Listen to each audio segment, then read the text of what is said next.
प्रचारात्मक काममा जोड दिनुहोस्, वैचारिक काममा जोड दिनुहोस्, प्रशिक्षण गर्ने काममा जोड दिनुहोस् र सबै तथ्याङ्कहरू सङ्कलन गर्नुहोस्, अभिलेख राख्ने कुरामा पनि जोड दिनुहोस्। मान्छेको विवरण नै भएन भने, कमिटीको विवरण नै भएन भने, उनीहरूको बायोडाटा नै भएन भने, उनीहरूले खेलेको भूमिकाको कुनै जानकारी नै भएन भने मूल्याङ्कन गर्नुहुन्छ कसरी?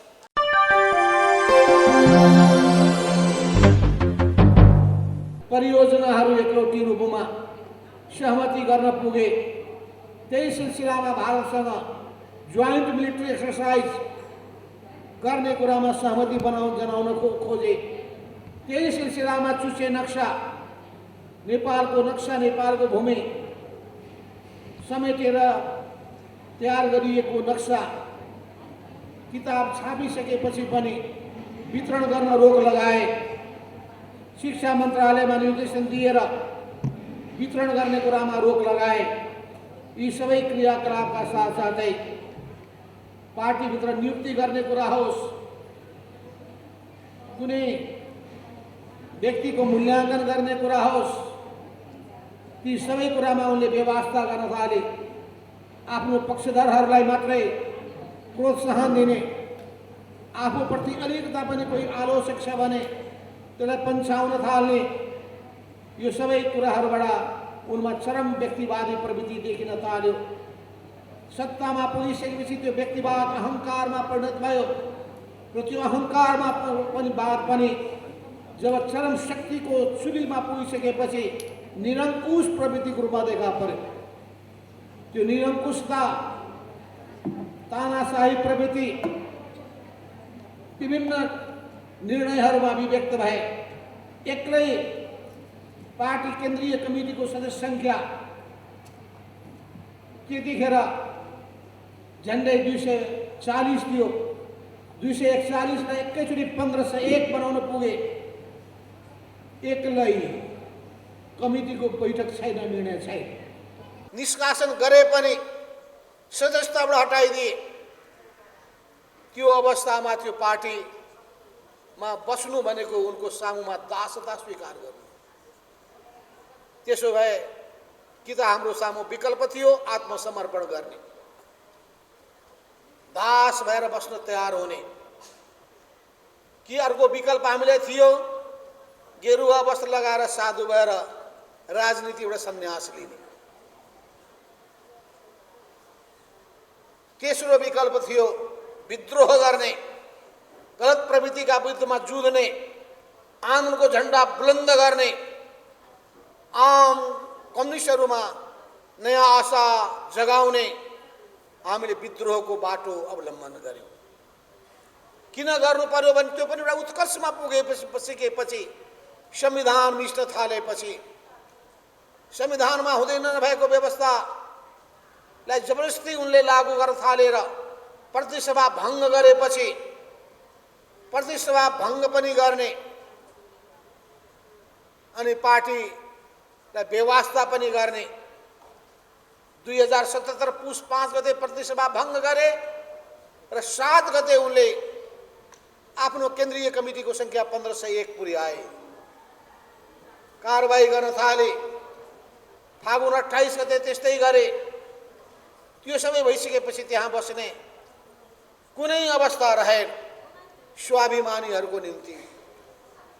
सिङ्गो जमात मेचीदेखि महाकालीसम्म एउटै कारणले उनीहरू प्रताडित भए कि 9 महाधिवेशनमा उनलाई भोट दिएनन्। भोट नदिने जति मान्छे उनको विरोधीको रूपमा दर्ज भए। झन्डै झन्डै आधा सङ्ख्यामा मत परेको थियो। जम्मा 16 भोटले मात्रै म पराजित भएको थिएँ। जम्मा 16 मतले भन्नका लागि कति ल्याउँछन् भोट? 20% भनेको त 51.49 आउने स्थिति पनि त्यो उनलाई सही भएन। अनि के भन्न थाल्यो भने मलाई अल्पमतमा बस्ने कुरा मन्जुर छैन, जबकि कम्युनिस्ट पार्टीमा अल्पमतमा बस्न पनि तयार हुनु पर्दछ। मदन भण्डारी र म तत्कालीन नेकपा मालेमा कतिचोटि अल्पमतमा पर्यौँ हामी, तर फेरि बहस गर्दै जाँदाखेरि बहुमतमा पुग्यौँ। अल्पमतमा बस्नु र बहुमत हुनुभयो स्वाभाविक कुरा हो। बहुमतै मात्रै हुनुपर्छ भन्ने छैन कतिपय विषयवस्तुहरूमा। सकेसम्म अल्पमत बहुमतको तरिका नअपनाउनु बेस, सहमतिबाट निर्णय गर्नु बेस। अनि कतिपय अवस्थामा सहमति हुन सकेन भने त्यतिकै हामीले लम्ब्याउनुभन्दा बहुमत अल्पमतबाट टुङ्गो लगाउनु बेस। अब पनि यस्तो बहुमत अल्पमत हुन सक्ला। अब चुनाव आउँदैछ, चाहना सबैको जागेको छ। म उम्मेदवार बन्छु भन्नुहुन्छ कि उम्मेदवार बन्नबाट भाग हुन्छ थाहा छैन। गठबन्धनको उम्मेदवार बन्नु पर्यो भने जम्मै म भन्ने एक्लै उठाउनु पर्यो भने भइगयो परेन भने भागाभाग गर्ने। उम्मेदवारी दिइहालेको छ भने पनि गठबन्धन हुने भएन भनेपछि थाहै नदिकन फिर्ता लिइहाल्यो। यस्तो प्रवृत्ति अहिले देखियो स्थानीय तहको निर्वाचन। भोलि प्रदेश सभाको निर्वाचनमा र प्रदेश सभाको निर्वाचनमा कस्तो हुने हो भन्न सकिँदैन। तर अहिले देखिने हामीले राम्ररी सबै कुरामा विचार पुर्याउनु पर्ने आवश्यकता छ। अघि मैले चर्चा गर्दै थिएँ कि हामीले विद्रोह गर्यौँ र विद्रोह औपचारिक रूपमा कहिले गर्यौँ? 2078 सालको भदौको 2 गतेका दिनमा गर्यौँ। 2 गतेको दिनमा विद्रोह गर्ने बेलामा कति गाह्रो भएको थियो। मान्छेलाई हामीले होटल अर्यालमा बोलायौँ, बस बोलायौँ, बसमा चढ्यौँ, चन्द्रगिरी गयौँ। चन्द्रगिरीमा गएर 2 दिनसम्म बसेर त्यही बसमै बसेर फेरि निर्वाचन आयोगमा गयौँ। केपी ओलीले यतै बसलान् कुनै होटलमा, मामा भान्जा भान्जी पठाउँला, आँखाबाट आँसु बगाएर फकाउँला, यतै बस भनेर आफू लोभ देऊँला, प्रलोभन दिउँला भनेर सोचेका थिए। उनको जम्मै योजनालाई विफल पारिदियो। त्यसपछि हामीले त्यहाँ पनि कति कसरत गर्नु पर्यो तपाईँहरू मध्येलाई थाहा छ भने बल्ल बल्ल सङ्ख्या पुर्याउनु पर्यो। सङ्ख्या पुर्याउनका लागि पनि कति बल गर्नु पर्यो। किनभने कतिपय हाम्रा पक्षमा रहेका साथीहरू, मैले अघि रिपोर्ट हेर्दै थिएँ कि त्यतिखेर विशिष्ट अतिथिको रूपमा कसले बोल्नुभएको थियो, याद गर्नुहोस्, महिला नेत्री। यी सबैले साथ दिलान् भनेको त हिम्मतै भएन, आँटै भएन। सकिएला र पार लाग्ला र सत्ता त्यतै छ, शक्ति त्यतै छ, पैसा त्यतै छ, पद त्यतै छ। जम्मै मान्छेलाई तान्छन् होला भनेर ठानेको त जम्मै षड्यन्त्रलाई हामीले चकनाचुर पारिदियौँ।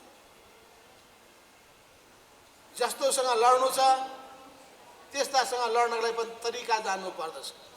सोझो पाराले हुँदैन। त्यसको निम्ति नै यो रणनीति कार्यनीति भने हामीले पढ्ने र सिक्ने गरेका छौँ। उद्देश्य एउटा हुन्छ, तरिका अर्को हुन्छ।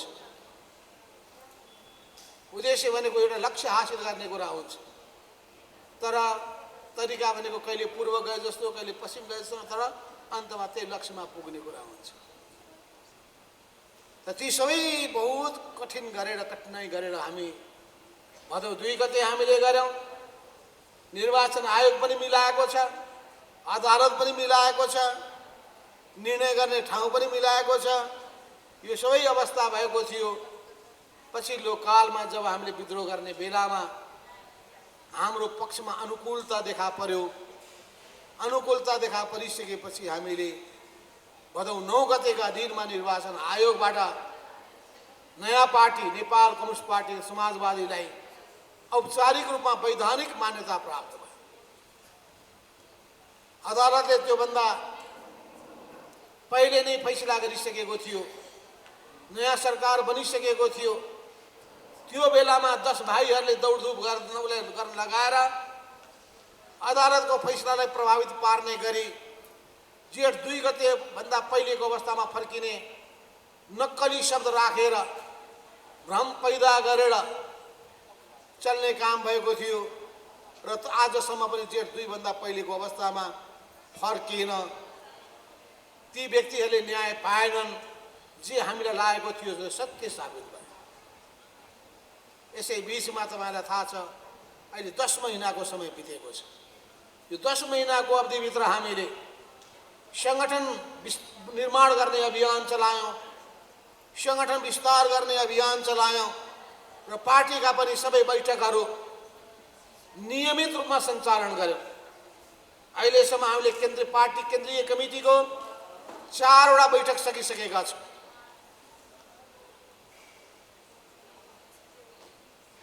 सचिवालयको 28 वटा बैठक सकेका छौं। स्थायी कमिटीको 12 वटा बैठक सकेका छौं र पोलिट ब्युरोको 2टा बैठक सकेका छौं। र यही 10 महिनाको अवधिभित्र हामी पहिलो केन्द्रीय परिषदको बैठक भोलिबाट सुरु गर्न गइरहेका छौं। चाहिँ विधानमा लेख्ने मात्रै होइन, त्यो कार्यान्वयन गर्नका लागि पनि हामी अग्रसर रहेका छौं। यदि विधानमा लेखिएका कुराहरू पालन गरिएन भने विधानको कुनै अर्थ रहँदैन। दस्तावेजमा लेखिएका कुराहरूको पालन हुँदैन भने त्यो दस्तावेजको कुनै अर्थ रहँदैन। त्यस हुनाले विधान होस् या दस्तावेज, त्यसमा लेख्ने कुरा विचार पुर्याएर लेख्नु पर्दछ। विचार पुर्याएर लेख्ने कुरामा कुनै कमी रहेको छ भने पछि संशोधन गरेर सुधार्नु पर्दछ, तर त्यसलाई पालन गर्ने कुरामा अगाडि सर्नु पर्दछ। अहिले यहाँ उद्घोषकले 1 चोटि 2 चोटि 3 चोटि पनि भनिसक्नुभयो, माननीय मन्त्रीज्यूहरू सांसदज्यूहरूलाई जनप्रतिनिधिहरूलाई राख्ने कुरामा स्टेजमा ठाउँ भएन।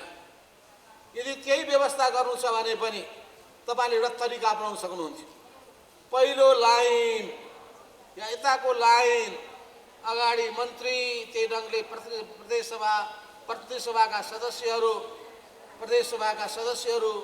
अनि त्यसपछि जनप्रतिनिधिहरूलाई चाहिँ एउटा राखिदिए पनि हुन्थ्यो।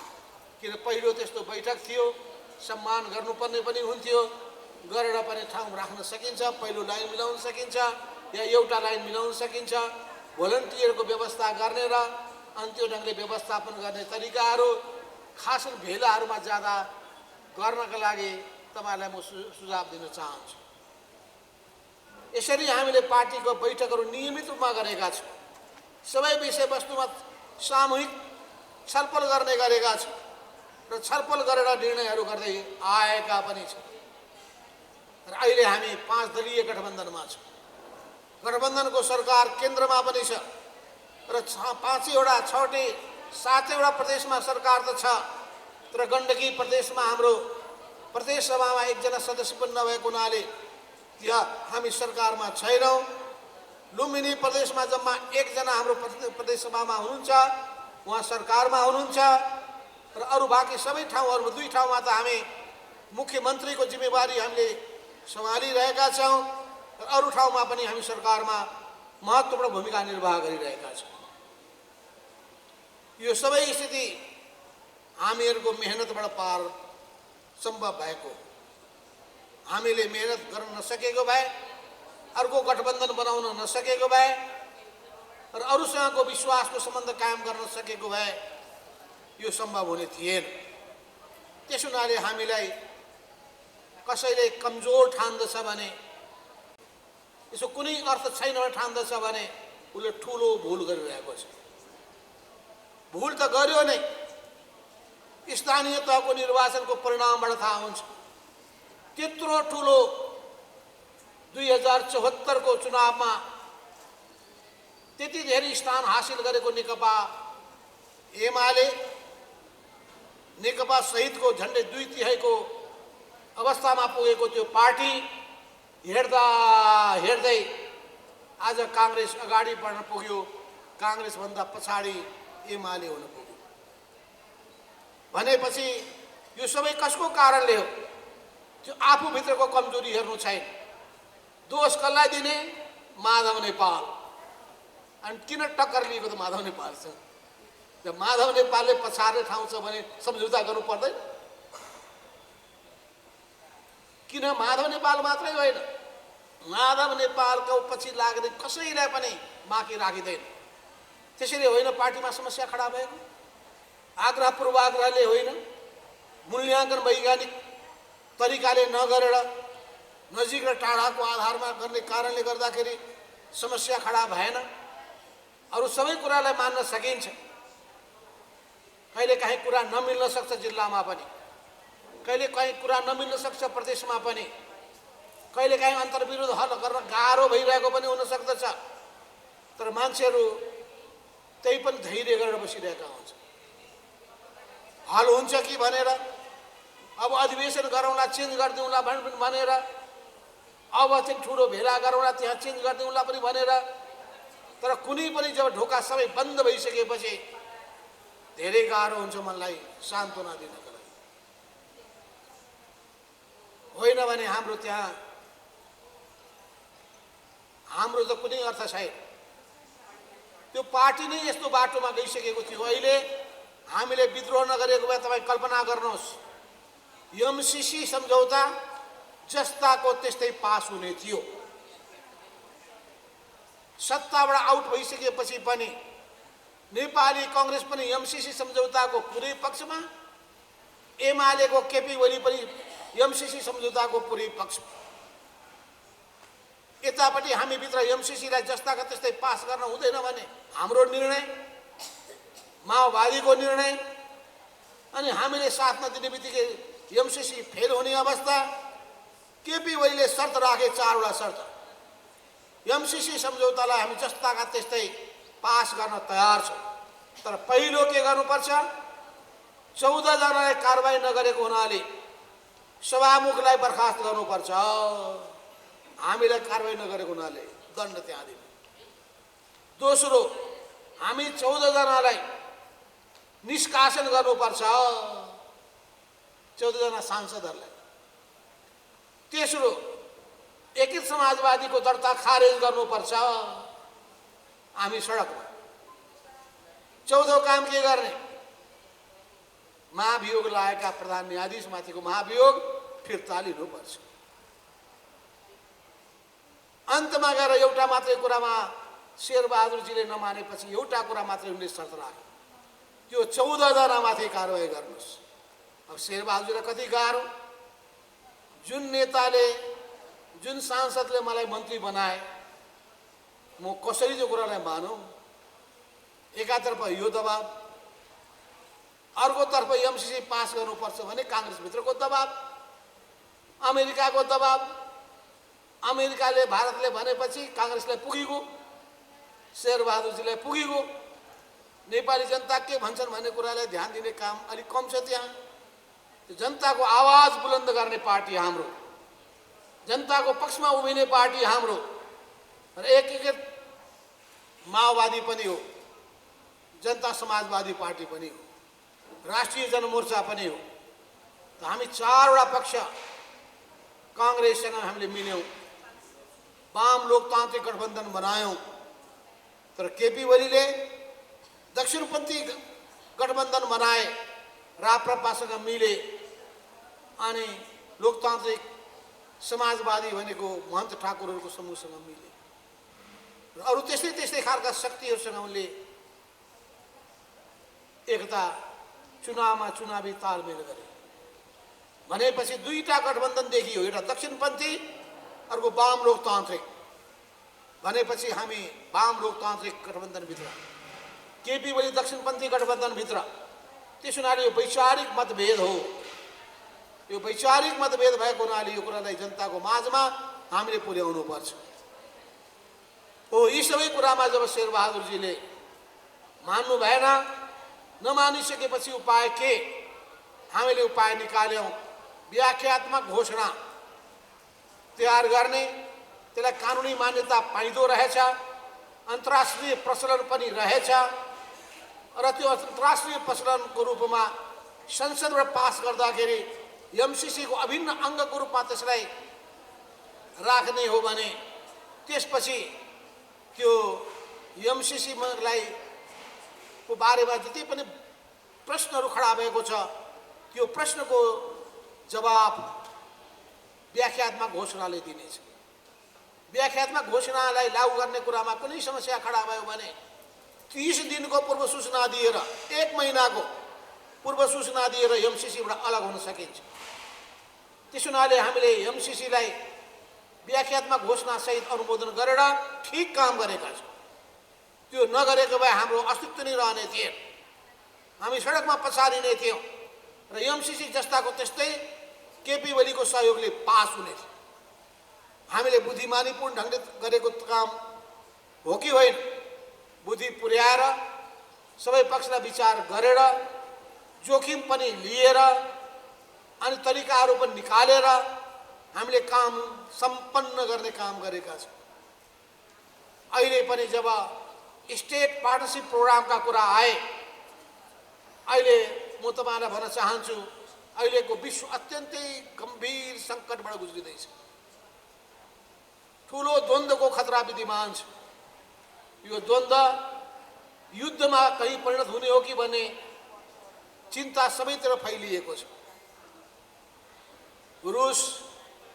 रुसलाई घेराबन्दी गर्नका लागि युक्रेनलाई प्रयोग गर्ने स्थिति, नाटोको विस्तार गर्ने अमेरिकी योजना, यो अरू केही होइन, अमेरिकाको वर्चस्वलाई, युरोपको वर्चस्वलाई कायम राख्ने एउटा प्रयास हो। एक ध्रुवीय विश्व बनाउने चाहना हो र हामी एक ध्रुवीय पनि चाहँदैनौँ। हामी चाहन्छौँ संसार ध्रुवहरूमा परिणत गर्ने काम नहोस्। सबै देशभक्त जनताहरूले राष्ट्रिय स्वाधीनताको आवाज उठाएका छन्, राष्ट्रको सार्वभौम सत्ताको कुरा उठाएका छन् र सबै राष्ट्रहरूको सल्लाहबाट नै अन्तर्राष्ट्रिय सम्बन्ध नयाँ ढङ्गले निरूपण हुनुपर्दछ। ठुलो शक्तिबाट उसको दादागिरी चल्ने काम हुनु हुँदैन भन्ने हाम्रो मान्यता छ। सबै देश उत्तिकै सम्मानित छन्, सबै देश उत्तिकै स्वाभिमानी छन्। कसैले पनि अर्को देशको आन्तरिक मामलामा हस्तक्षेप गर्न पाउँदैन। संयुक्त राष्ट्रको बडापत्रले त्यही भन्छ। संयुक्त राष्ट्रको सदस्य राष्ट्र भएको हुनाले त्यो बडापत्रप्रति हाम्रो प्रतिबद्धता छ। हामी अझै असंलग्न परराष्ट्र अवलम्बन गर्ने असंलग्न राष्ट्रहरूमध्ये पर्दछौँ। त्यसमा लेखेको छ हामी कुनै पनि गठबन्धनमा सामेल हुँदैनौँ, हामी स्वतन्त्र ढङ्गले चल्न चाहन्छौँ, हाम्रो आन्तरिक मामिलामा कसैले हस्तक्षेप नगरून्। यो हामी असंलग्न परराष्ट्रप्रति प्रतिबद्ध भएको हुनाले हामी यो देशको पक्षमा जाँदैनौँ। नेपाल र नेपालीको हितलाई केन्द्रबिन्दुमा राख्छौँ। हामीलाई कसैको विरुद्धमा केही बोल्नुपर्ने पनि छैन। नेपालको भूमिलाई विदेशी हाम्रा छिमेकी राष्ट्रहरूका विरुद्धमा प्रयोग गर्न दिने कुरा पनि हामीलाई मन्जुर छैन। त्यसो हुनाले नेपालप्रति कसैले पनि शङ्का नगरून्, हामीलाई स्वतन्त्र ढङ्गले बाँच्न दिउन्, हाम्रो स्वतन्त्रताको सम्मान गरून्, हाम्रो इतिहासको कदर गरून्, नेपालीहरूको अन्तर्राष्ट्रिय क्षेत्रमा जुन भूमिका छ त्यो भूमिकालाई उनीहरूले सकारात्मक रूपमा ल्याउन्। हामी त्यही चाहन्छौँ। हामीलाई अरू केही चाहिएको छैन। हामी कसैको पनि दास्ता स्वीकार गर्दैनौँ। कसै हामीलाई आफ्नो स्वाभिमान प्यारो छ। त्यस अर्थमा पनि अहिले जब स्टेट पार्टनरसिप प्रोग्राम एसपीपी आयो, त्यो पनि कसको पालामा रहेछ भने केपी ओलीकै पालामा रहेछ। कस्तो विडम्बना! नेपालमा देशभक्तिको झन्डा उठाउने कोही छ भने कम्युनिस्ट हो भनेर भन्दछौँ हामी। तर कम्युनिस्ट पार्टीभित्रकै नेताले एमसिसी पनि सम्झौता गर्छ अनि IPS Indo Pacific strategy, Hind महासागर हिन्द प्रशान्त रणनीति, त्यो रणनीतिको पनि अङ्ग बनेको नेपाल भनेर त्यसलाई स्वीकार गर्छ। अनि स्टेट पार्टनरसिप प्रोग्राममा पनि सहमति जनाएर त्यसको सम्झौतालाई लागू गर्न हामी तयार छौँ भनेर चिठी पनि पठाउँछ। चिठी पठाउँदाखेरि पनि आफू प्रधानमन्त्री रक्षा मन्त्री भएको बेलामा प्रधान सेनापतिले चिठी पठाउँछन्, भएकै छैन पनि झुटो बोल्छ, पछि गएर मलाई थाहै भएन भनेर निरीहता व्यक्त गर्छ। भनेपछि कहीँ न कहीँ त काम गर्ने तरिकामा त त्रुटि छ, कि त चिन्तनमा त्रुटि छ, कि त कामको तरिकामा त्रुटि छ। त्यसो हुनाले चिन्तनमा त्रुटि छ भने चिन्तनको त्रुटिलाई सुच्याउनुहोस्, कामको तरिकामा त्रुटि छ भने कामको तरिकामा सुधार गर्नुहोस्। हामी त सदा सदाका साथ चाहन्छौँ, हामी कसैको पनि विरुद्धमा जान चाहँदैन, हामी कसैलाई शत्रु बनाउन चाहँदैन। हामी राजनीतिक रूपमा हेर्छौँ विषयवस्तुलाई, वैचारिक रूपमा हेर्छौँ विषयवस्तुलाई, सैद्धान्तिक रूपमा हेर्छौँ विषयवस्तुलाई, नीतिगत रूपमा हेर्छौँ विषयवस्तुलाई। यो देश र जनताको हितमा छ भने ठिक भन्छौँ, हामी त्यसको विरोध गर्छौँ। परिवर्तनकामी जन हामी हौँ। हिजो पनि राजनीतिक परिवर्तनको अगुवाई हामीले गर्यौँ, गणतन्त्रको झन्डा बुलन्द हामीले गर्यौँ, गणतन्त्रको निम्ति वातावरण हामीले बनायौँ। अरू बाँकी सबै पार्टीहरू पछि मात्रै आएका हुन्। यो हाम्रो आफूमाथिको क्षमतामाथि हामीलाई विश्वास हुनु पर्यो, आफूमाथिको विश्वास हुनु पर्यो। त्यो विश्वास हामीमा छ कि छैन? म तपाईँहरू प्रत्येकलाई भन्न चाहन्छु, तपाईँहरू प्रत्येक व्यक्तिहरू, नेताहरू, म लाग्छु भन्ने सङ्कल्प गर्नुपर्छ। म सम्झिरहेको छु 2031 सालमा, 2030 सालमा जम्मा 2 जना हामी भेला भयौँ। झापाबाट 1 जना आए, सिपी मैनाली, मोरङबाट पठाइयो मलाई। हामी 2 जनाले आँट गऱ्यौँ, एउटा नयाँ पार्टी बनाऊ। अब हामीले यो पार्टी चल्छ कि चल्दैन भन्ने बहस चल्यो। पार्टी बनाउने, चलाएर देखाउने भनेर हामीले आँट गऱ्यौँ। 32 सालमा कोअर्डिनेसन केन्द्र बनायौँ, त्यसमा जम्मा 8 जनालाई जम्मा गऱ्यौँ। 8 जनामध्ये 2 जना हराए, बाँकी 6 जना रहे। 6 जनामध्ये पनि अहिले जम्मा 4 जना बाँकी छ। ती 4 जनामध्ये 1 जनाले अलग्गै पार्टी खोलेर बसेका छन्। हामी 5 जनामध्ये एउटाले अर्को पार्टी खोलेर बसेका छन्। 4 जनामध्ये 1 जना अहिले एमालेमा छन्। 3 जना हामी हाम्रै पार्टीमा छौँ, एक समाजवादीमा छौँ। पुराना नेताहरू, चाहे राधाकृष्ण मैनाली हुनुहोस्, चाहे मोहनचन्द्र अधिकारी हुनुहोस्, चाहे सिद्धिलाल सिंह हुनुहोस्, सबै पुराना नेताहरूको साथ सहयोग, कमल कोइराला हुनुहोस्, हामीले प्राप्त गरेका छौँ। युवा पङ्क्तिको समर्थन हामीले पाएका छौँ। युवा पिँढी हामीतर्फ आकर्षित भएको छ। त्यस हुनाले अहिले देशव्यापी रूपमा हाम्रो सङ्गठन विस्तार हुँदै गइरहेको छ। त्यस हुनाले कमरेडहरू, स्थानीय तहको निर्वाचनको परिणाम हाम्रै केही कमजोरीले गर्दाखेरि अपेक्षा गरे जस्तो नआउँदा निराश हुनुपर्ने केही पनि छैन। किनभने सबैभन्दा मूल कुरा हेर्नुपर्ने, 6वटा महानगरपालिका मध्ये एउटा महानगरपालिकामा हाम्रो पार्टीको झन्डा फहराउने स्थिति बनेको छ। 11वटा उपमहानगरपालिका मध्ये एउटा उपमहानगरपालिकामा हामीले महिला उम्मेदवार दिएर शानदार सफलता हासिल गरेका छौँ। अरू बाँकी उपमेयरहरूमध्ये पनि मतपत्रको कमजोरीको कारणले गर्दा, मतदाता शिक्षामा कमजोरी भएको कारणले गर्दा हामीले तुलसीपुरमा मतपत्र बदर भएको हुनाले हामी हारेका छौँ। मतपत्र बदर भएको हुनाले इटरीमा हारेका छौँ। सम्भवतः मतपत्र बदर भएको हुनाले नै काठमाडौँको उपमेयरमा पनि हामी हारेका छौँ। त्यसै गरी त्यसबाहेकका पालिकाहरूको सन्दर्भमा भोजपुर लगायत विभिन्न जिल्लामा पनि मतपत्र बदर भएर पनि हामी अनेक ठाउँमा हारेका छौँ। किनभने धेरै पार्टी मिलेर हुँदाखेरि कहाँ भोट खसाल्ने भन्ने कुरामा जनतालाई राम्ररी प्रशिक्षित गर्नुपर्छ। अनि त्यसमा पनि उम्मेदवार भएको ठाउँमा मात्रै चिन्ह राख्नुपर्नेमा उम्मेदवारै नभए पनि चिन्ह राखिदिएको हुनाले जनता अलमलमा परेका हुन्। निर्वाचन आयोगले त्यसमा बेठिक काम गर्यो, उसले हामीलाई सहयोग गरेन। अबका दिनमा त्यस बारेमा समयदेखि नै कानुनी प्रबन्ध गर्नुपर्ने आवश्यकता छ। त्यसो हुनाले कमरेडहरू, अहिले झन्डै अहिलेको निर्वाचनमा हामीले 27% मात्रै सिटमा उम्मेदवारी दिएका थिए, 28% सिटमा मात्रै उम्मेदवारी दिएका थियौँ। अनि 28% उम्मेदवारी दिएको ठाउँबाट हामीले 9 लाखभन्दा बढी मत प्राप्त गरेका छौँ। सोच्नुहोस्, 32 लाख मत पाउँदाखेरि प्रतिनिधि सभामा 41वटा सिट हामीले जितेका थियौँ। 30 लाख मत प्राप्त गरेर 41 सिट जितेको भनेपछि 9 लाख त जम्मा 28% हामीले सिटमा उठाउँदाखेरि 9,27,000 भोट पाएका छौँ भने कम्तीमा पनि यसको दोब्बर 20 लाख भोट हामी पाउने रहेछौँ। जबकि हाम्रो सङ्गठन सबै ठाउँमा पुग्न सकेको छैन।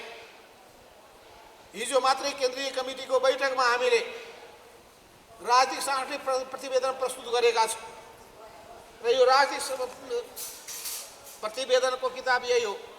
अब हामी केन्द्रीय परिषदको बैठकमा पेश गर्न गइरहेका छौँ। त्यहाँ पनि प्रत्येक जिल्लाको रिपोर्ट यसमा समेटियो कि समेटिएन, सबै प्रदेशको सबै आयो कि आएन, त्यो पनि हामी अन्तिममा टुङ्गो लगाउनेछौँ। कमिटी निर्माण गर्ने कुराको सन्दर्भमा पनि हामीले कमिटी कहाँ कहाँ बन्यो, कहाँ कहाँ बनेन, त्यसै गरी कहाँ कति हाम्रा ठाउँमा जित्यौँ। केही ठाउँमा हाम्रा उम्मेदवारहरू अर्को चिन्हबाट पनि जितेका छन्, हाम्रै पार्टीका उम्मेदवारहरू स्वतन्त्र भएर पनि जितेका छन्। त्यो स्वतन्त्र पनि जितेको जोड नै हो भने योभन्दा बढी सङ्ख्यामा हामीले सफलता हासिल गरेका छौँ। त्यस हुनाले बाध्यताले गर्दाखेरि स्वतन्त्र उम्मेदवार खडा गर्नु परेको छ। यो सबै स्थिति भएको हुनाले यो उपलब्धिलाई सानो ठान्नु जरुरी छैन। तर यो बेलामा भएको कमजोरी भनेको गठबन्धन दलका घटकहरूले हामीलाई बेवास्ता गरे, हाम्रो शक्तिलाई अवमूल्यन गरे, हाम्रा साथीहरूलाई अपमान पनि गरे, धोका पनि दिए, हामीलाई बेवास्ता गरेर आफू मात्रै मिले। यो गम्भीर गुनासो आलोचना हाम्रो रहेको छ र यसै सन्दर्भमा फेरि हामी बस्यौँ, समीक्षा गऱ्यौँ र समीक्षा गर्दाखेरि कर्णाली प्रदेशको समीक्षा गर्दाखेरि माओवादी पार्टीका नेता प्रचण्डले हाम्रो सामुमा कमजोरी भएको पनि स्वीकार गर्नुभयो। उहाँको नेताले कर्णालीमा कमजोरी भएकै हो, एक समाजवादीलाई बेवास्ता भएकै हो भनेर उहाँले स्वीकार गर्नुभयो। त्यो पनि एउटा ठुलो कुरा हो। आउने दिनमा त्यो गल्ती दोहोरिँदैन भने ठिक छ, कमी कमजोरी हुन सक्दछ भन्ने हामी ठान्दछौँ। त्यसमा हामीसँग सबै तथ्य चाहियो। तथ्य भइसकेपछि तर्क गर्न सकिन्छ, बहस गर्न सकिन्छ। तथ्य प्रमाण जुटिसकेपछि कसैले बोल्न सक्दैन। त्यस हुनाले हामीबाट पनि कमजोरी भएका छन्। एक ठाउँमा म भन्दै थिएँ, हामी कमजोर छौँ है, कमजोर छौँ, बरु अर्कोलाई दिउँ न, हामी लिउँ न, उपमेयर लिउँ, मेयर छोडिदिउँ। हामी बलियो छौँ भने भोट आउँदाखेरि कहाँ बलियो हो, तल झरेछ। उपमेयरमा किन मान्छे पनि पदको निम्ति यति आसक्ति बढेको छ कि जमानत जपत हुन्छ, त्यही पनि म जित्छु भनेर झुटो कुरा बोल्दा रहेछ। बोलेको कुरा पत्याइहाल्नु हुँदो रहेनछ।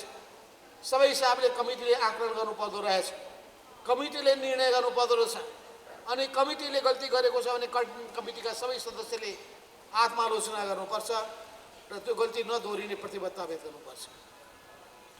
त्यस ठाउँमा यदि हामीले मिलाएको भए, कतिपय ठाउँमा हामीले वडाध्यक्षमा दिएको भए, अध्यक्षमा दिएको भए हामी जित्ने थियौँ।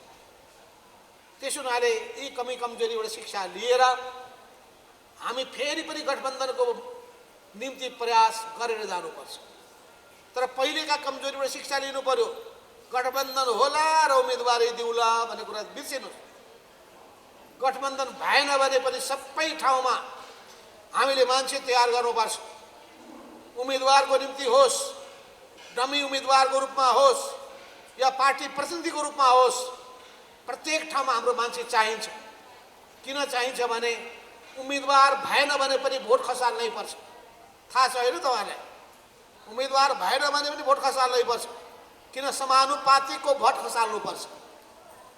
प्रतिनिधि सभाको पनि समानुपातिक हुन्छ, प्रदेश सभाको पनि समानुपातिक हुन्छ।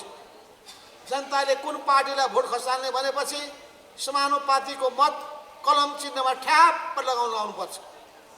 दुईटा भनेको प्रतिनिधि सभाको एउटा मत प्रदेश सभाको अर्को मत यो समानुपातिक मत हो। आफ्नो उम्मेदवार खडा भएको छ भने उम्मेदवार उठेको ठाउँमा प्रतिनिधि सभाको निम्ति त्यहाँ कलम चिन्हमा, गठबन्धन भएको छ भने प्रतिनिधि सभामा एउटा, प्रदेश सभामा हामी, प्रतिनिधि सभामा हामी, प्रदेश सभामा उनीहरू, त्यस्तो गर्न सकिन्छ। पहिले हामी र माओवादीको बिचमा त्यस्तै भएको थियो, याद छ होला तपाईँ। त्यो बेलामा माओवादीसँग हामीले जहाँ गठबन्धन गरेका थियौँ, हाम्रो चिन्ह हाम्रो ठाउँमा हाम्रो चिन्ह, माओवादीको ठाउँमा हँसिया हथौडाको चिन्हमा छाप लगाउनु परेको थियो। अनि छाप लगाइसकेपछि माओवादीहरूले पनि चुनाव जितेपछि पार्टी एकताबद्ध भयो। एकताबद्ध भइसकेपछि अनि सिङ्गो भोट, सिङ्गो शक्ति एक ठाउँमा जम्मा भयो। त्यो शक्ति जम्मा भएकोलाई राम्रो प्रयोग गरेको भए धेरै कुरा गर्न सकिन्थ्यो, धेरै कुरा गर्न सकिन्थ्यो। संविधानमा लेखेको समाजवाद, समाजवादको नेपाली मोडेल कस्तो हुन सक्दछ, समाजवाद शब्दमा छ, व्यवहारमा कसरी लागू हुन्छ। अहिले जनता भोक भोकै मर्ने हो भने के समाजवादमा जनता भोकै मर्न पाउँछन्? सामान्य उपचारले निको हुने मान्छेहरू पनि यदि उपचार नपाएर मर्छन् भने के समाजवादको हामीले त्यस्तै कल्पना गरेको हुन्छ? एउटा मान्छे पढ्न सक्दैन आर्थिक कारणले भने के त्यसलाई समाजवाद भन्न सकिन्छ? रोजगारी नपाएर मान्छे भौतारिएर अत्यन्तै निराश भएर बस्छ भने त्यो के समाजवादले त्यही परिकल्पना गरेको छ? जनताको घाँसको समस्यालाई, बाँसको समस्यालाई, कपासको समस्यालाई, शिक्षाको समस्यालाई, स्वास्थ्यको समस्यालाई, रोजगारीको समस्यालाई, सुरक्षाको समस्यालाई सम्बोधन गर्ने व्यवस्था हो समाजवाद। समाजवाद भनेको सामाजिक न्यायको अर्को नाम हो। समाजवाद भनेको समृद्धिको सिद्धान्त हो। जनताको सुखको निम्ति, जनताको कल्याणको निम्ति लाग्ने सिद्धान्त हो समाजवाद। पुँजीवाद मुनाफाको निम्ति मरिभत्ते गर्छ, जनताको ज्यानसँग खेलवाड गर्छ। मुनाफा कमाउनु पर्यो भने जनता मरे मरोन्, उसलाई मुनाफा चाहिएको छ। जनताको ज्यान गए जाओस्, उसले भोक भोकै जनता मरिरहेका हुन्छन्, भाउ बढाउनका लागि सामान लुकाएर राखेको हुन्छ। तर समाजवादले जनतालाई केन्द्रबिन्दुमा राख्छ, जनताको समस्यालाई पीरमार्कालाई केन्द्रबिन्दुमा राख्छ। त्यसो हुनाले हामी समाजवाद र पुँजीवाद बीचको मूल भिन्नता अहिले कोभिड-19 तपाईँलाई थाहा छ, कोरोनाको महामारी चलेको बेलामा विश्वमा निकै ठुलो विवाद भयो।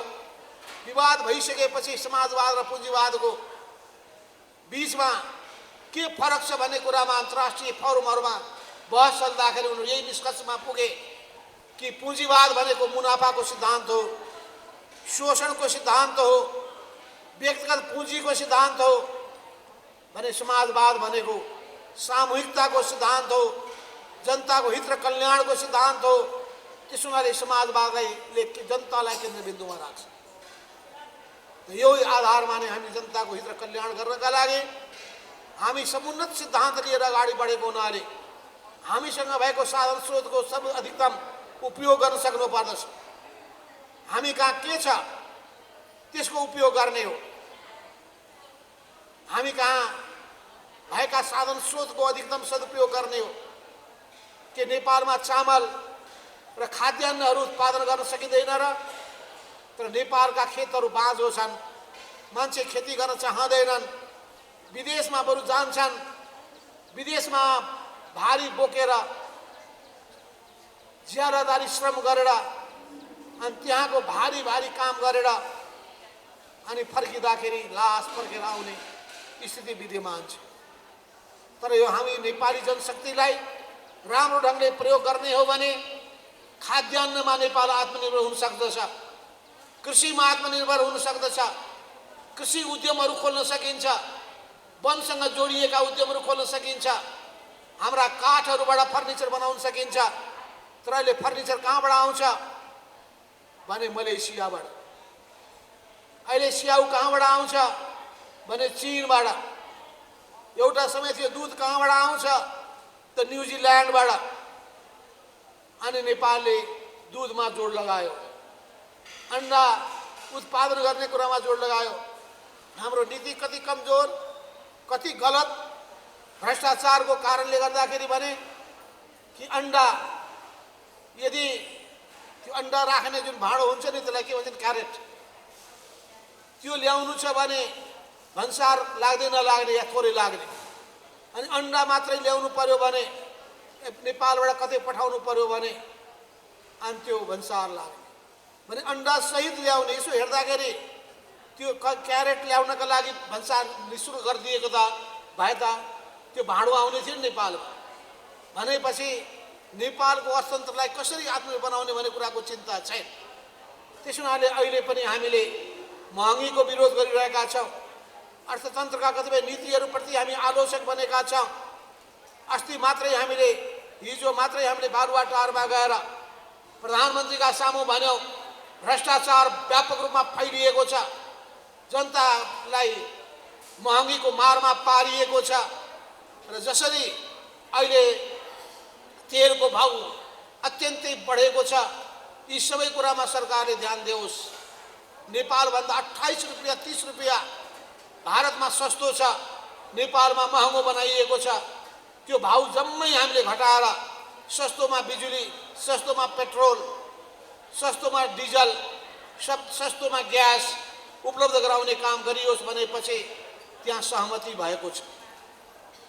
अनि त्यसपछि दोस्रो कुरा, पेट्रोलको त भाउ बढेको छ, तर खाद्यान्न वस्तुको अत्यन्तै चर्को मूल्य वृद्धि भएर जनतालाई कष्टकर जीवन बिताउन बाध्य हुनु परेको छ। त्यस हुनाले अनावश्यक भाउ बढेकोमा पनि कन्ट्रोल गरोस्, राज्यले नै भाउ निर्धारण गरिदियोस् र सस्तो पसल, सुपथ पसल पनि खोल्ने काम गरेर गरिबीको रेखामुनि भएका जनतालाई, विपन्न परिवारका जनतालाई, दैनिक ज्यालादारी गर्ने परिवारलाई राज्यले सस्तो मूल्यको खाद्यान्नहरू या वस्तुहरू बिक्री गर्ने काम गरोस्। यदि जनताको पीडालाई देखिएन भने अनि धनीलाई र गरिबलाई उस्तै हेर्न थालियो भने यो कस्तो सरकार। त्यस हुनाले हामीले यो गरिबी पहिचान पत्र, परिचय पत्र छिटो बाँड्ने काम गरौँ, गरिबीको रेखामुनि भएका जनतालाई राहत सहयोग गरौँ। कति जनतालाई गरिबीको रेखाभन्दा माथि उठाउनका लागि विभिन्न हिसाबले उत्पादनमा जोडौँ, उत्पादकत्व वृद्धि गरौँ, उत्पादन गर्ने बानी बसाल्न लगाऊँ, मेहनत गर्ने बानी बसाल्न लगाऊँ र कुनै परिवारका मान्छे भोकभोकै बस्नुपर्ने अवस्था नबनोस्, कुनै परिवारका मान्छे रोगले पिल्सिने अवस्था नबनोस्, कुनै परिवारका मान्छेहरूमा पढ्न नसक्ने आर्थिक कारण त्यो अवस्था नबनोस् भन्ने कुरामा राज्यको ध्यान जानु पर्यो। यी सबै कुराको सन्दर्भमा पनि कम्युनिस्ट पार्टीको भूमिका महत्त्वपूर्ण छ र त्यो कम्युनिस्ट पार्टीमध्ये हाम्रो पार्टीको भूमिका अत्यन्तै महत्त्वपूर्ण छ। हामी गर्न सक्छौँ, यो विश्वासका साथ हामीले अगाडि बढ्नुपर्छ। हामीमा त्यो अनुभव छ, हामीमा त्यो क्षमता छ, हामीमा त्यो आँट छ, तर हामीमा त्यो शक्ति अझै हुन पुगेको छैन। शक्ति कम भएको हुनाले नै अहिले हामी दबिएर बस्नु परिरहेको छ। हो, शक्ति वृद्धि गर्नका लागि जनताको विश्वास जित्नुपर्छ। शक्ति वृद्धि गर्नका लागि चुनावमा जित्न सक्नुपर्दछ। हो, चुनावमा जित्ने कुराको सन्दर्भमा नै हामीले अब अहिलेदेखि नै पार्टी अनि जनसङ्गठनको पनि शाखाहरू सबै ठाउँमा बनाउँदै जानुपर्छ। जानु पर्यो त टोल टोलमा जानु पर्यो, प्रेरित गर्नु पर्यो। पिकनिक गरेर हुन्छ कि, नृत्य गरेर देखाएर हुन्छ कि, गीत गाएर हुन्छ कि, अरू रचनात्मक काम गरेर हुन्छ कि, महिलाहरूलाई ताइक्वान्डो सिकाएर हुन्छ कि, युवा पिँढीलाई ताइक्वान्डो सिकाएर हुन्छ कि, या के गरेर हुनसक्छ, त्यो आफ्नो आफ्नो ठाउँको विशेषता अनुसार त्यो तरिका अपनाउनु पर्यो। हाम्रा जितेका पालिकाहरूमा त्यस्तो तरिका अझै धेरै अपनाउनुहोस्, किन त्यहाँ साधन स्रोत पनि छ, पैसा पनि छ। त्यो पैसा लगाउनुहोस्, महिलाहरूलाई खेलकुदमा हुन्छ, मनोरञ्जनमा हुन्छ, रचनात्मक कामहरूमा हुन्छ, या अरू उत्पादनसँग जोडिएका कुराहरूमा हुन सक्दछ, घरेलु उद्योगहरू खोल्ने कुरामा हुन सक्दछ। आमा समूह बनाउने हुन सक्दछ, युवा समूह निर्माण गर्ने कुरामा हुन सक्दछ, या वृक्षारोपणको अभियान चलाएर हुन सक्दछ, या अरू के गरेर हुन सक्छ। यस्ता कुरा गरेर हप्तामा एकचोटि सफाई अभियान सञ्चालन गरेर हुन सक्दछ। के गर्दाखेरि मान्छेलाई आफ्नो वरिपरि गोलबन्द गर्न सकिन्छ। त्यो तपाईहरु सृजनात्मक रूपमा सोच्नुहोस्, रचनात्मक रूपमा सोच्नुहोस्। आफ्नो आफ्नो ठाउँका जनतालाई, बुढापाकालाई हप्ताको या महिनाको एकचोटि यसो बोलाएर उहाँहरूसँग भलाकुसारी गरेर हुन सक्दछ। युवाहरूलाई बोलाएर 10 कक्षामा पढ्ने विद्यार्थीलाई बोलाएर विद्यार्थीहरूको समस्या के छ त्यसमा छलफल गरेर हुन सक्दछ। जनप्रतिनिधि भइसकेपछि सजिलो हुन्छ।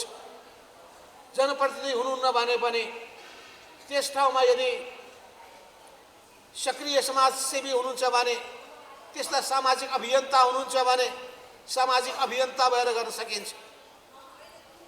अहिले जुन ठाउँमा मान्छे 5 वर्षदेखि लगातार लागे त्यो ठाउँमा जित भएको छ।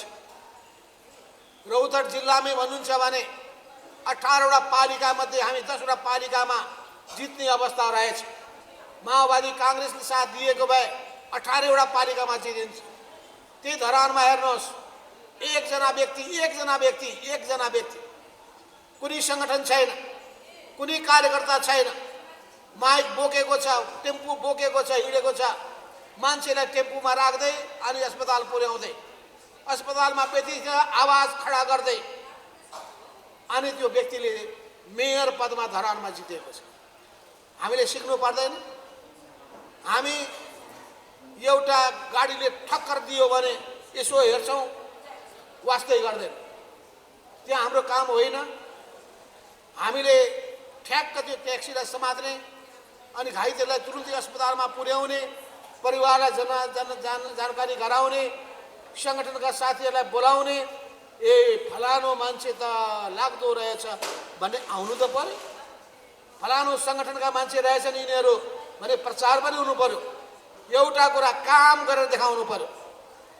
दोस्रो कुरो काम गरेर मात्रै पुग्दैन, कामको प्रचार पनि गर्न जान्नु पर्यो। काम चाहिँ गर्नुहुन्छ, प्रचारै छैन, कसैले थाहै पाउँदैन। अनि कोही मान्छे काम कम गर्छन्, प्रचार मात्रै चाहियो भन्छ। यो नमिल्ने, यो सन्तुलन नमिल्ने। काम धेरै गर्नु पर्यो, प्रचार पनि धेरै गराउनु पर्यो। अनि त्यसपछि जनताले थाहा पाउँछन्। थाहा पाउँदै गइसकेपछि प्रचार हुँदै जान्छ। प्रचार हुँदै गइसकेपछि संगठन स्थापित हुँदै जान्छ। संगठन स्थापित भइसकेपछि संगठन बलियो हुन्छ, सबै मान्छे आकर्षित हुन्छ। यही हेर्नुहोस् त, एउटा नाचेरै जिउ तनमा मर्काएरै बालेले जितिहाल्यो ऱ्याप म्युजिकको आधारमा। किन ऱ्याप म्युजिक मात्रै होइन, उनले विषयवस्तु पनि अगाडि सारे। विषयवस्तु अगाडि सारे। काठमाडौँको समस्या के छ त्यो पनि कुरा उठाए। ऱ्यापले पनि तान्यो, विषयवस्तुले पनि तान्यो। ऱ्यापमा विषयवस्तु मिलामिलामा बडा मन पर्यो एकदम। कमसेकम जनताको समस्याको पक्ष त त्यहाँ उजागर गरियो। जनताको पक्षलाई उजागर गर्ने, काम गर्ने र प्रचार पनि गर्ने, यो दुईटै कुराको सन्तुलन हुनुपर्दछ। हामीले सिक्नुपर्छ बालेनबाट पनि, हामीले सिक्नुपर्दछ हर्कबाट पनि, हामीले सिक्नुपर्दछ अरू हाम्रा साथीहरूले जहाँ जित्नु भएको छ जितेका ठाउँको अनुभवबाट पनि। अरूबाट मात्रै होइन, आफूबाट पनि जित्नु सिक्नु पर्यो, अरूबाट पनि सिक्नु पर्यो, विरोधीबाट पनि सिक्नु पर्यो, अरू पार्टीबाट सिक्नु पर्यो, यी स्वतन्त्र उम्मेदवारबाट पनि सिक्नु पर्यो। यस अर्थमा अहिले स्वतन्त्रकै जमाना छ भनेर फेरि एउटा लहर चल्दैछ। तर यो स्वतन्त्रले हुँदो रहेनछ, बिस्तारै अनुभूति हुँदै जान्छ। कामले हुन्छ, इमानदारिताले हुन्छ। इमानदारिताले हुन्छ र लगातारको लगनशीलताले हुन्छ। इमानदारिता चाहिन्छ, दृष्टिकोण चाहिन्छ, लगनशीलता चाहिन्छ, अनि बल्ल परिणाम प्राप्त हुन सकिन्छ। त्यसो हुनाले अहिलेको जुन परिस्थिति छ, यो परिस्थितिभित्र नेपाल जटिल मोडमा छ। विदेशी शक्तिहरूको आँखा नेपालमा गाडिएको छ। हामीले होस राख्नुपर्छ। देशभित्रको स्थितिभित्र एकातर्फ एउटा आवाज उठिएको थियो, राजतन्त्रलाई फर्काउने। त्यो सफल हुनेवाला छैन। अनेक खालका गलत राजनीतिहरू हावी हुन खोजेका थिए। ती सबै राजनीतिहरू अहिले एकछिनलाई विश्राम लिइरहेका छन् या पन्छिएका छन्। यस्तो अवस्थामा हामी वामपन्थी शक्ति, कम्युनिस्ट पार्टी र हाम्रो पार्टीले देशभक्तिको झन्डा बुलन्द गर्ने, लोकतन्त्रको पक्षमा उभिने, संविधानको रक्षा गर्ने आवाज उठाइराख्ने, संघीयताको पक्ष पोषण गर्ने, समावेशिताको पक्षमा अब हामीले जोरदार रूपमा आवाज बुलन्द गर्ने र जनताका हक अधिकारको पक्षमा आवाज बुलन्द गर्दै हामीले अगाडि बढ्ने हो भने हाम्रो पार्टीले जनताको विश्वास जित्न सक्छ। त्यसो हुनाले पनि यी सबै कुराहरूको सन्दर्भमा तपाईले पार्टीको दस्तावेज अध्ययन गर्नुहोस्। दक्षिणपन्थी अवसरवादका विरुद्धको हाम्रो सङ्घर्ष र विश्लेषणवादका विरुद्धको हाम्रो सङ्घर्ष, राष्ट्रिय आत्मसमर्पणवाद विरुद्धको सङ्घर्षको आधारमा दक्षिणपन्थ होइन, विसर्जन होइन, आत्मसमर्पण होइन, हामीले क्रान्तिकारी दृष्टिकोण लिने, देशभक्तिको झन्डा बुलन्द गर्ने, लोकतान्त्रिक विधिहरू अवलम्बन गर्ने र यसरी सबैलाई समेटेर अगाडि बढ्ने क्रममा नै हामी अहिले गठबन्धनलाई निरन्तरता दिने पक्षमा छौँ। यो गठबन्धन सरकार कायम रहन्छ। केही समस्या छन् भने पनि जुझ्ने पनि सङ्घर्ष र एकता, गलत कुराका विरुद्धमा सङ्घर्ष, सही कुराको निम्ति एकता। एकता भनेको निशर्त हुँदैन, एकता भनेको सशर्त हो। जनतालाई कष्ट दिने, सताउने कुरामा एकता हुन सक्छ, भ्रष्टाचार गर्ने कुरामा एकता हुन सक्छ, भ्रष्टीकरण गर्ने प्रवृत्तिलाई प्रोत्साहन दिने कुरामा एकता हुन सक्छ, सक्दैन। हामी भ्रष्टीकरणका विरुद्धमा छौँ, स्वच्छताको पक्षमा छौँ, सुशासनको पक्षमा छौँ र यी सबै पक्षमा भएको हुनाले हामीले आफै नमुना बनेर काम गरेर देखाउन सक्नु पर्दछ। त्यसो हुनाले मैले यी कुराहरू तपाईँको बिचमा राखेको छु। अब आउने समयमा पार्टी जनसङ्गठनको व्यापक विस्तार गर्ने काममा जुट्नुहोस्, प्रचारात्मक काममा जोड दिनुहोस्, वैचारिक काममा जोड दिनुहोस्, प्रशिक्षण गर्ने काममा जोड दिनुहोस् र सबै तथ्याङ्कहरू सङ्कलन गर्नुहोस्, अभिलेख राख्ने कुरामा पनि जोड दिनुहोस्। मान्छेको विवरण नै भएन भने, कमिटीको विवरण नै भएन भने, उनीहरूको बायोडाटा नै भएन भने, उनीहरूले खेलेको भूमिकाको कुनै जानकारी नै भएन भने मूल्याङ्कन गर्नुहुन्छ कसरी? राम्रो गर्ने र नराम्रो गर्ने, सक्रिय हुने र नहुने, कमिटीको पद ओगटेर बस्ने र मरी काम गर्ने, कमिटीको पद ओगट्ने तर कामै नगर्ने, अर्कोतर्फ मरी काम गरिरहेछ, कमिटीमा आउने नदिने, यी सबै स्थितिहरूको बारेमा तब मात्रै जानकारी हुन्छ जब अभिलेख राख्न थाल्नुहुन्छ। त्यसै गरी सङ्गठन चलाउनको लागि आर्थिक रूपमा पनि बलियो हुनुपर्छ, आर्थिक सङ्कलनको कुरालाई पनि ध्यान दिनुपर्छ। पहिले चामल सङ्कलन गरेर अखिल नेपाल महिला सङ्घ चलेको छ। चामल सङ्कलन गरेर अनि सङ्कलित गरेको चामल बेचेर पैसा जम्मा गरेर पनि चलेको छ। त्यस हुनाले दही आम्दानी गर्नेहरूले नगदको रूपमा हुन्छ, कृषि पेसामा लागेकाहरूले अरू आफ्नो उत्पादनहरू जम्मा गरेर हुन सक्दछ। यी सबै गरेर आफ्नो सङ्गठनलाई बलियो बनाउने काममा तपाईँहरू जुट्नुहोस् र महिला बीचको विषयवस्तुलाई लिइकन व्यापक जनजागरण अभियान सञ्चालन गर्ने योजना बनाइकन तपाईँहरू अगाडि बढ्नुहोस्।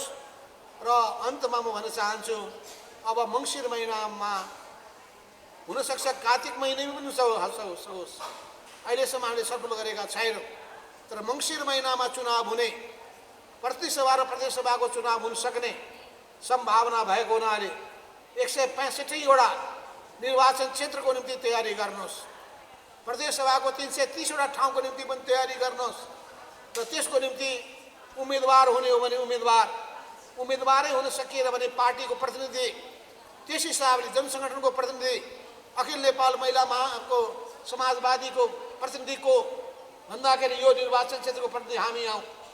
तपाईँहरू जुन केन्द्रीय सदस्य हुनुहुन्छ भने, पदाधिकारी हुनुहुन्छ भने तपाईँहरूलाई प्रत्येकलाई तोक्नुपर्छ एउटा निर्वाचन क्षेत्र। उम्मेदवार भएपछि जान्छु, उम्मेदवार भएन जान्न भन्ने व्यक्तिले त्यो जिम्मेवारी बोक्न सक्दैन। उम्मेदवार भए पनि नभए पनि पार्टीले पनि त्यही ढङ्गले गर्छ, जनसङ्गठनले पनि त्यही गर्नुपर्छ। तपाईँहरूले पनि त्यही हिसाबले प्रत्येकलाई जिम्मा तोक्नुहोस्। अनि पालिकामा पनि तोक्नुहोस्, वडामा पनि तोक्नुहोस्। किन जाने भनेको त वडामा जाने हो। अनि ती सबै शक्तिहरू जम्मा भयो भने महिलाहरूको जमात 50 जनाको ग्रुप हिँड्नुहोस्, 100 जनाको ग्रुप हिँड्नुहोस्, 10 जनाको ग्रुप हिँड्नुहोस्। अनि टोलमा जानुहोस्, बस्नुहोस्, कुराकानी गर्नुहोस्। अनि त्यो भयो भने जनताले तपाईँलाई पत्याउँछन्। तपाईँको गतिशीलता, तपाईँहरूको क्रियाशीलता देखेपछि बल्ल जनताले पनि हो यो चाहिँ सङ्गठन राम्रो रहेछ भन्ने कुरा विश्वास गर्न थाल्छन्। यी सबै गरेर सङ्गठनलाई स्थापित पनि गर्नुहोस् र सङ्गठनलाई व्यापक रूपमा विस्तार पनि गर्नुहोस् र महिलाहरूको हक अधिकारको रक्षाको निम्ति, महिलाको सम्मानको अभिवृद्धिको निम्ति, महिलाहरूलाई समान अधिकार प्रदान गर्ने कुराको निम्ति तपाईँहरूले जुन भूमिका खेल्दै आउनुभएको छ र त्यसमा तपाईँहरूको जुन सक्रियता जारी रहोस्। तपाईँहरूले कुरा उठाउनु भएको छ कि मन्त्रीहरूमा पनि महिला त खोइ, महिला दिएर नै सबै थोक हुने भइदिएको भए त्यसले मात्रै हुन्छ कि क्वालिटी पनि चाहिन्छ। त्यसो हुनाले क्वालिटीका महिलाहरू छन्, थुप्रै महिलाहरू छन्, नपाउन सक्ने होइन। तर कहिलेकाहीँ बाध्यता पनि हुन्छ, कहिलेकाहीँ बाध्यता हुन्छ। एउटा निर्णय भइसक्यो, हिजो केन्द्रीय कमिटीले के भन्यो भने निर्णय भइसकेको हुनाले निर्णयमा तलमाथि नगर्नुहोस्, नभए पार्टीको प्रतिष्ठा रहँदैन। त्यो त अरूको कुरा हाबी हुन्छ अनि भोलि कसैले पनि टेर्दैनन्।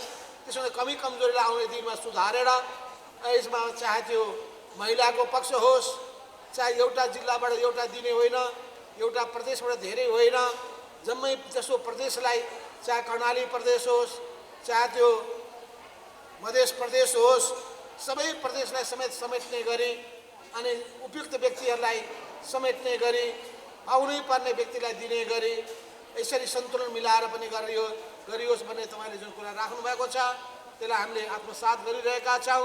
र छिटै अब मन्त्रीमण्डलको पुनर्गठन हुनेछ, छिटोभन्दा छिटो हुनेछ, आशा गरौँ आजै हुनेछ। र यो सबै गरेर चाहिँ हाम्रो पार्टीको निर्णय लागू हुनेछ भन्ने आशा र विश्वास व्यक्त गर्दै र यसै सिलसिलामा कतिपय कुराहरू बजारमा हल्ला चले, त्यो हल्लाको पछि नजानु होला। किनभने व्यक्तिहरूको बानी के छ भने आफू बसिसकेपछि हट्नै नचाहने प्रवृत्ति छ। उठाइएका विषयवस्तुहरूको बारेमा हामी धेरै बहस किन गर्न चाहिरहेका छैनौँ भने यो धेरै बहसमा किन उत्रिने, अहिले बहसमा धेरै नउत्रियौँ। तर सबैलाई म भन्न चाहन्छु, पार्टीको इमान्दार कार्यकर्ताले पार्टीको एउटा निर्णय थाहा पाउने बित्तिकै सम्मान गर्न, पालन गर्न तयार हुनुपर्छ, तब सबैले सम्मान गर्छ। आफूले पालन गरिएन भने 10वटा बहाना खोजियो भने आफूले भनेको कुराहरू कसैले मान्ने छैनन्, तपाईँ राम्रो नेता बन्न सक्नुहुन्न। राम्रो नेता बन्न चाहने मान्छेले व्यवहारमा आफ्नो पार्टीको निर्णयलाई लागू गरेर देखाउनु पर्दछ। यस काममा मलाई खुसी लागेको छ। केही मन्त्रीहरूले राजीनामा पत्र मलाई दिनुभएको छ। पार्टीले जुन बेला बाहिर ल्याउने हो त्यो राजीनामा पत्र ल्याइदियोस् भन्नुभएको छ। त्यो म गोजीमा लिएर हिँडिरहेको छु। कुनै बेला पनि त्यो राजीनामा पत्र बाहिर प्रेसमा पठाएर त्यसलाई म सार्वजनिक पनि गर्नेछु। त्यसै गरी अरू मन्त्रीहरूले पनि त्यस्तै ढङ्गले राजीनामा पत्र पठाउनुहुनेछ। राजीनामा पत्र नै चाहिँदैन, पुनर्गठन गर्नका लागि हामीले पठाएको पत्र नै पर्याप्त छ। त्यस आधारमा यो सरकारले तुरुन्तै त्यो निर्णय लागू गर्ने कुरामा लागोस्, यो समेत आह्वान गर्दै म आफ्नो भनाइ टुङ्ग्याउँछु। धन्यवाद।